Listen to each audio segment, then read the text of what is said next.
শুক্রবার এবছরের উদয়পুর পৌর পরিষদ এলাকার বিভিন্ন ক্লাব ও পুজো উদ্যোক্তাদের সংবর্ধনা দেওয়া হয়।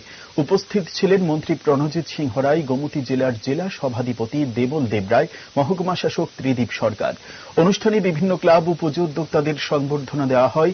এবছরের শ্রেষ্ঠ মণ্ডপ সজ্জা, শ্রেষ্ঠ আলোক সজ্জা, শ্রেষ্ঠ প্রতিমা, শৃঙ্খলা পরায়ণ, বড় বাজেট, কম বাজেটে যে সমস্ত ক্লাব বা পুজো উদ্যোক্তারা বিচারকদের রায়ে নির্বাচিত হয়েছেন তাঁদের হাতে অতিথিরা পুরস্কার তুলে দেন।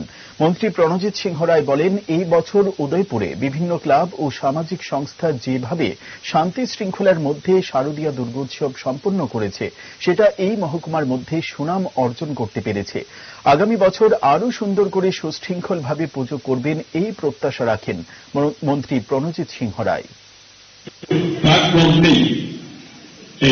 বহু মানুষ যেখানে বন্যাতে ক্ষতিগ্রস্ত হয়েছে, বাড়িঘর চলে গেছে, মানুষের আসবাবপত্র নষ্ট হয়ে গেছে, মানুষের বিভিন্নভাবে ক্ষতি হয়েছে।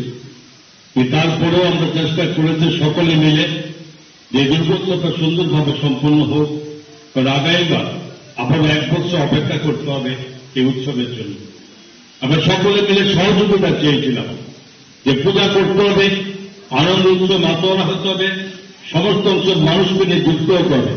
কিন্তু পাশাপাশি মনে রাখতে হবে যে বিপর্যয়ে মানুষ ক্ষতিগ্রস্ত হয়েছে তাদের প্রতি যাতে খেয়াল থাকে এবং তাদের যাতে কোথাও অযথা তাদের মধ্যে কোনো চাপ সৃষ্টি না হয় বা আনন্দটাকে যাতে অসন্তোষের পর্যায়ে না পৌঁছে এই দায়িত্ব সকলে নিয়ে নিতে হবে।